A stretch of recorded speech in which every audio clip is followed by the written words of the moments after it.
Good afternoon, everybody. Welcome to our class today. We have an exciting lineup of guests on the topic of code review and code assessment. And our first guest today is Jorge Aranda, who is a senior software developer engineer at Workday. He works on the video intelligence team. And he received his PhD in computer science from the University of Toronto in 2010. And he also did a postdoc at UVic. And he has worked on applied research, data science, and machine learning projects in quite a variety of settings. And actually, from his time at UVic, that's how I know him, but I also know of his work. And so welcome today, Jorge. It's great that you can spend time with us. And in preparation for today, so you know that our course is on empirical software engineering. So we all read your paper, The Secret Life of Bugs, in preparation for today. And we're very excited to ask you some questions and hear your answers about that. We also read your article that you co-authored with Greg Wilson for Scientific American. And Greg actually visited our class a few weeks ago. I don't know if you know that. And so we talked about that then. So your name is already famous in the class. So to warm up a little bit, I thought maybe you could tell us a little bit about how you came to do a PhD in computer science and what led you to do this study that you did at Microsoft. Sure, and hello everybody again. How did I end up doing a PhD in computer science? I wanted to do a master's only. I came out of undergrad with a computer systems engineering degree from Mexico. And I worked as an independent freelance software developer, doing custom work for local companies in my hometown with friends from university, and kind of became convinced that the way we were doing things was not effective. I was sure at the time that academia would have some answers to productivity questions and process questions and stuff like that we had. And I wanted to do a master's to learn better, the state of the art of how to develop software. Ended up in Toronto, where pretty much the first week of courses, one of my professors, Marsha Chichik, said, "Oh, we don't have answers." So good luck with that. But I stayed for the master's. I discovered I liked doing research. I discovered that there was a lot of work to do in the area of empirical software engineering, and stayed for the PhD and loved it. As to how this research study came to be, conversations with people at Microsoft Research. First, I had done a previous study at IBM. IBM has Center of Advanced Sciences in the outskirts of Toronto. So I was interested in doing more work with large companies on how they coordinate and communicate to do software development. And my goal when I pitched this study to Gina Venolia, who was my supervisor at Microsoft Research, was to do kind of like I was really fascinated by Hutchins's work on distributed cognition. I don't know if people here are familiar with it, but there's a book, Cognition in the Wild, based mostly on a study on navigation. And I wanted to do something like that for feature development for software. So I wanted to take a number of features all the way from conception to deployment or delivery and maintenance, and to document everything that anybody had to do about that feature. What did they think about it? What was available to them, cognitively speaking, socially, who do they need to coordinate with to get it done?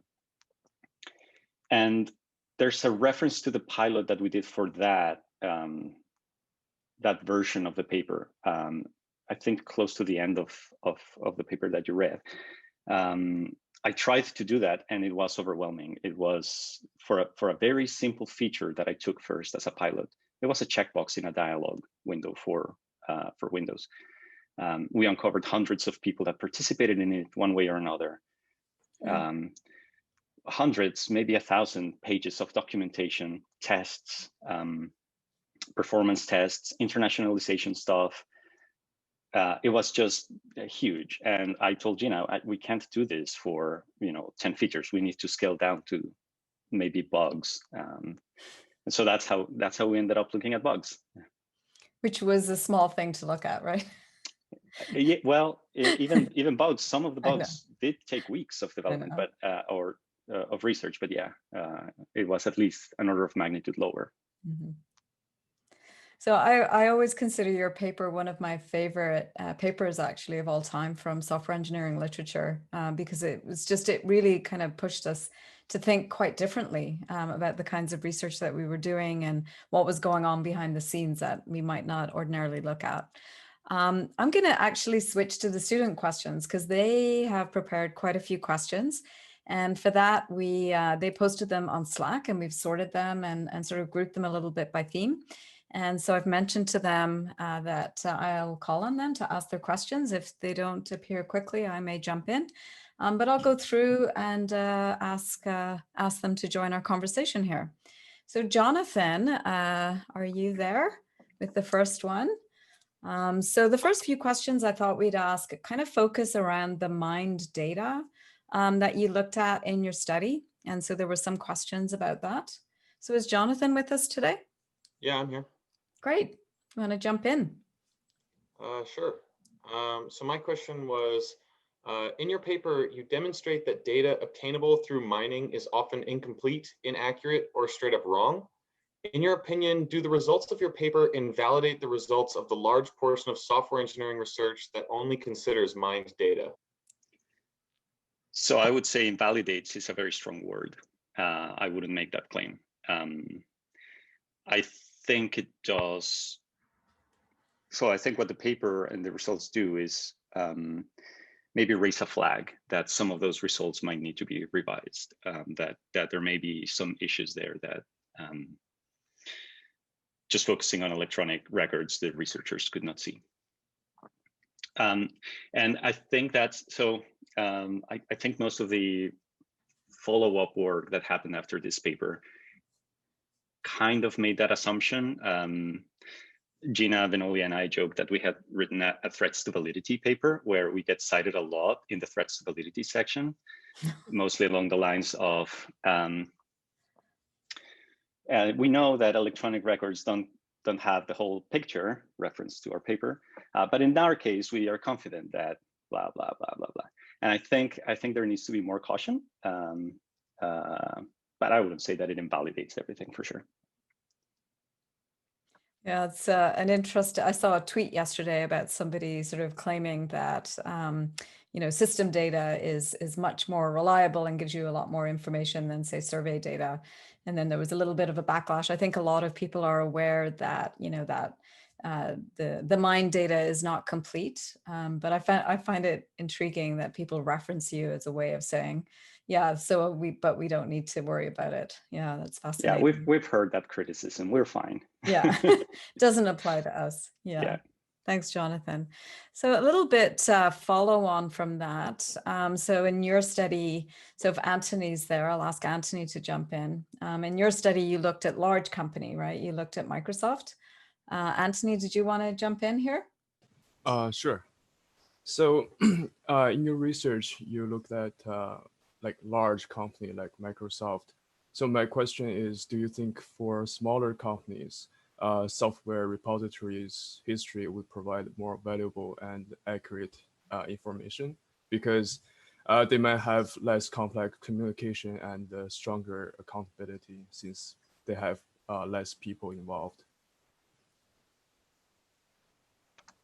Yeah, that's a good question too. I would say no. I would say the opposite, actually. I think large companies generate a lot more electronic traces because they need to coordinate. I don't have a lot of evidence other than anecdotal evidence to base this on, but I worked before my previous job, for my current job, I worked for 6 years at a small company. And let me tell you, the electronic records that we had in no way represented what was actually happening. a small company, these days it's difficult, but in a small company, it's more common for people to work in the same office and to discuss more things face to face as well. Maybe to use Post-its instead of Jira tickets or something like that. So I would be skeptical that a small company has a more like a fuller representation of the coordination and communication that happened than a large one. Thank you. Great, thank you. So I guess a warning to us is that if we are doing studies of smaller companies, that there's a need to even more in that case to talk to people and find out what's going on. So follow on from that, actually, Sarush, if you want to ask a little bit more about this and about the challenge of doing research. Yeah, sure. So my question was that many papers that use trace data, their results might be inaccurate or not really deep. According to the results of it was like it needed lots of surveys and interviews with developers to actually understand what's going on. But what would other researchers do that don't have access to these resources and can easily go to these like big companies and or like other like startups and investigate what's actually going on? And the main resource they have is trace data. And what would they do if they wanted to have like a deep understanding of what's going on? Yeah. So if you have no choice, then you work with what you have, right? If all you have is electronic traces, electronic records, then use those. That's fine. I would have no argument against that. It's like I mentioned earlier that I was looking at the paper, and I also Peggy found the slides. I'm not sure I have them. Peggy found the slides from the paper. I don't know if you saw them, but I opened with a picture of a fossil of a dragonfly. If that's all you have, if you're studying dinosaurs and all you have is their fossils, then by all means use the fossils, right? But if you have living dragonflies that you have access to, then you're just locking yourself out of a lot richer data that you could have access to if you ask. So let's say that you try to study small companies and you contact them and you contact a bunch of them, and you're again, these days it's different, but you go to meetups and you try to establish connections with them and to say, hey, I would love to study the way you work. It's not going to be a lot of effort for you, or you may gain something out of that. Nothing bites, right? You get no takers. Then fine, the electronic records is all you have, and that's fine. But I think a lot of people make the jump straight to electronic records because it involves not talking to other people, and we're introverts, and without even trying to get that access in the first place. Thank you. I think that's a really good metaphor to use, actually. I'm going to remember that one. Dragonfly and a fossil. Yeah, thanks, Sarush. Let's switch topics here a little bit and maybe look at some of the questions that touch a little bit more on how to, sort of improve the situation. So some of the patterns that you exposed in your study. So maybe Cassandra is online and would like to start with her question about this. So in your paper, you state that search is another problematic area. In our cases, it often resulted in snowballing threads and shotgun emails, which sometimes succeed in finding the people or piece of knowledge necessary, but can be extremely inefficient if one considers the person hours needed by hundreds of email recipients to parse numerous messages that more often than not have no relevance for them. So I guess my question is, rather than improving this kind of search idea, do you think there's a way to avoid snowballing threads and shotgun emails? And if so, do you have an idea that could replace snowballing threads and shotgun emails? Yeah. So this is one area where I think the paper has aged a little. The tools that we have these days quite different. I don't know. I mean, 12 years ago, email was king still, and most software development coordination happened through email. Some of it happened through instant messaging. Some of it happened through code review tools or repositories, but a lot of it, at least at Microsoft, was email. These days, I'm not sure what Microsoft is doing, but most of the world has moved into Slack or its equivalents, right? So I started working at Workday in June last year, June 2019. I've never seen a snowballing email thread in my time here. There's a lot of Slack activity happening, but if you're good at curating that, you can avoid a lot of those not toxic, but like detrimental patterns that I've identified in the past. Great. So to summarize, I think the tools are better for these days. So do you, maybe I'll just ask a little follow on, do you still find yourself sometimes at work seeing some of these patterns and going, oh, there's an example of that. It's just a little different maybe, but yeah. Do you see new patterns coming out? Yeah, so I think this is an area where, to be honest, I lost track a little bit of the current state of the art of software engineering research. I don't know how much work there is in terms of Slack patterns, for instance. Yeah. But there's a lot of tailoring that we as developers do to manage that fire hose of information, right? Channel curation, which channels am I subscribed to? Which channels do I subscribe to, but I have muted? How do I respond to, or do I get notifications for certain kinds of mentions for certain words?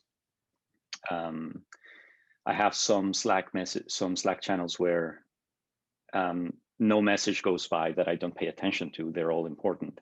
And some others that I'll just, they're like interest groups where people pose a question and some other experts in there provide some information. So I think there's a lot of new coordination patterns and communication patterns that these tools enable us to use. And I'm not sure how well researched they are at this point. Yeah, actually, I think there's still a lot of room there to look at some of these questions. And actually, one of the closing questions I was going to ask you was, did you have any ideas of future research studies? Because the students will be, for their second project, designing an empirical study or replicating an existing study. And I think you've just given some great ideas there, actually. That could be one. Yeah. If you're okay with one more. Yeah, go for it. So one of the things that struck me about the paper as well is that it was a study of software that's mostly developed and then released. And I would say the majority of software these days is cloud-based, and the patterns are entirely different. There's a lot of interaction with operations people. Yeah. There's a lot of responding to incidents and trying to understand what's happening in real time and then providing fixes for that. So for instance, something that was never the case at Microsoft at the time that I'm aware of, Zoom bridges, right? Some incident happens and you get people from operations, people from the relevant teams, product management people, managers converging on a Zoom channel to try to figure out what the issue is. It's a lot of staring at metrics, a lot of people providing ideas as to what the issue might be. So from a distributed cognition perspective, that framework that I mentioned at the beginning, this is super rich in terms of the kinds of information and the kinds of things that happen to troubleshoot a problem. So I would love to read a paper on how that is done right now. That is a great idea. I think it's got maybe potential for a master's degree in there for sure. I'll add a link also to Hutchin's book on distributed cognition to our webpage for today. Thank you for mentioning that. The next question is looking a little bit more towards industry and maybe something that you've had recent experience on as working in industry. Jonathan Parks, are you on the call? Yeah. You want to jump in with your question? Okay, yeah. So in your paper, you talked about how assignment of ownership is problematic in buggy code because you can't determine who's related to it.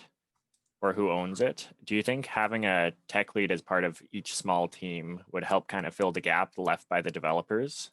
Someone who can be like a single point of contact from teams outside of that team to kind of figure out something if they don't know, and then they can kind of figure it out in their own team and get back to them. Right. Yes, having technical leads and points of contact helps. It's been a long time, but I think Microsoft had something like that, and they still have the problem. So the issue is not so much nominal ownership. There's always somebody responsible for a Jira ticket, right? Or for a bug ticket. There's always somebody in the assigned to column. Whether that person actually takes ownership of the ticket, whether it belongs in their court, that's a different matter, and that's something that has to be negotiated. And there are several patterns to do that. Software teams may have triaging sessions where they look at incoming bugs and they say, who's going to take this one? Well, it could be team A because they worked on that more recently, but team B, actually, their current scope, their current focus, like you can make an argument that it fits more with them. So how about we give it to team B? And team B doesn't complain, so team B gets it. So there's a lot of that happening in between those points of contact and team leads. So I wouldn't say it's as straightforward as just name somebody and that person will own it. Great, thank you. Thanks, Jonathan. Nimi, would you like to ask the next question? Yes. In your paper that you mentioned, like a bug can have an extended life. That means like developer might close the bug assuming it was already fixed, but in reality, it still exists in some way and it still have the effect. So you mentioned that missing information could be a reason in the industry that people are not recording information about the bug very well. So is there any tips that you like to provide when reporting a bug, maybe in electronic systems, maybe, yeah. Yeah, so are there ways in which we can improve the templates or improve the ticketing system in general so that we have better bug tracking? That's roughly the question, I think. Yeah. Yeah. I don't want to sound pessimistic. I don't think so. People try. We have some teams at work have, if you want to log a ticket for them, you get a template and steps to reproduce, first observed, are customers affected, this or that. And then somebody else figures out that there's a problem and they just put the very basic stuff that they can and just put it away. So for instance, we may get tickets from operations saying, skipping steps to reproduce, acceptance criteria, all of that, and just one sentence, and then you need to follow up with them or try to understand what they meant. So I guess what I'm trying to say is you can add process guardrails, but people find ways around them anyway, a lot of the time. Mm-hmm. Okay. Yeah, thanks, Nimi. I'm actually going to jump to Ansha's question because it sort of follows on quite nicely from that. So hopefully I'm not surprising Ansha too much. Are you there, Ansha? We'll come back to Zane's question and that'll probably be our last one. Hello. So my question was, in regards to regression testing and the usage of continuous integration and continuous development and features like git blame that help you figure out existing feature breaking bugs right away. In this case, wouldn't trace data help decipher what exactly broke existing features? Yeah, for sure. And that's, I think that's one of the key benefits that these kinds of tools provide for developers.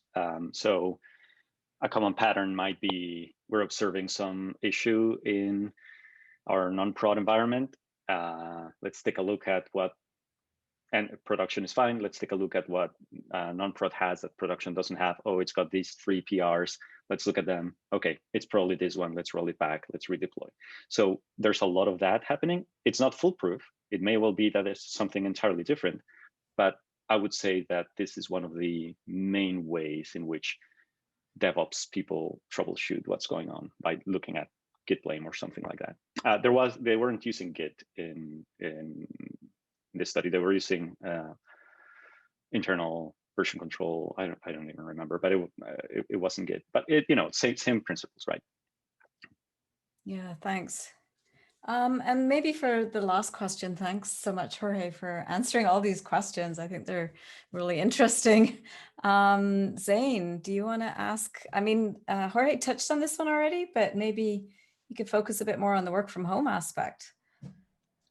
Yeah, I think Jorge talked a little bit about it already, especially as a potential area for future research. But I guess, well, my original question was, so given the current world affairs, how do you think bug fixing has changed with respect to when the study was conducted, so 11, 12 years ago, because instant messaging has, like Slack, this type of tools have replaced a lot of emails. Video conferencing is quite ubiquitous. So if you have any problems, you can just, talk to that person through video conferencing. And one of the things found in the original paper was that drop by the office was, kind of a practice at the time. But obviously in the current world affairs, that's no longer possible. So how do you think, this bug fixing thing has changed?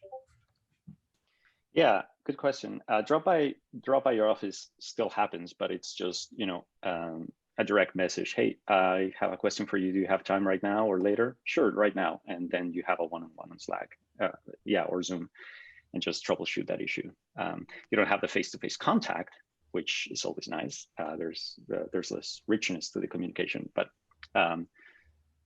I would say actually maybe there is more familiarity with doing that over Zoom, and so if you work with people around the world, it's just understood that that's the way you're going to do it, and everybody's used to it.